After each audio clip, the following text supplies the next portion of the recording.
Okay everybody, I'm from group 7. My name is Dewi Satria Saragi. Will present about textual equivalence.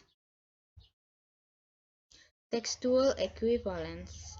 Textual equivalence, when referring to the equivalence between a source language text and a target language text in terms of information and cohesion. Textual is a very important feature in translation since it provides useful guidelines for the comprehension and analysis of the source text, which can help the translator in his or her attempt to produce a cohesive and coherent text for the target text audience in specific contexts. It is up to the translator to decide whether or not to mention the cohesive ties as well as the coherence of the source language text. His or her decision will be guided by three main factors, that is, the target audience, the purpose of the translation, and the text type.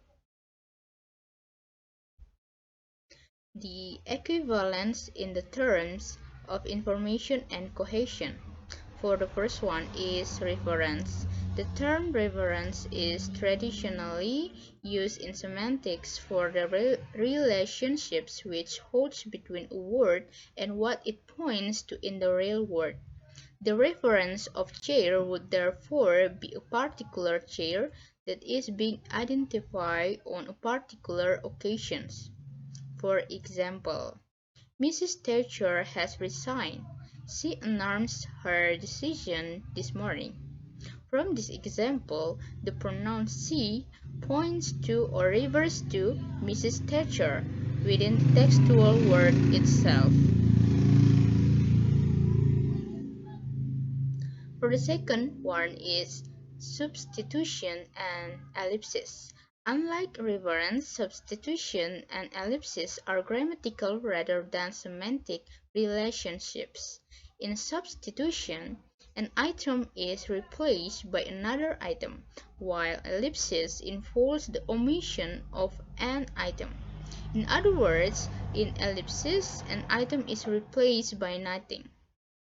Substitution. Substitution is the replacement of an item by another item. For example, for the first, you think John already knows? I think everybody does. Okay, from this example, does replaces knows. The second example is I like movies and I do. In the example, do is a substitute for like movies. And then ellipsis. Ellipsis is the omission of an item. For example, John broke some carnations and Catherine some sweet pears. From this example, the ellipsis broke in the second clause. For the third one is conjunction. Conjunction involves the use of formal markers to relate sentences, clauses, and paragraphs to each other. Types of conjunction is, for the first one, additive.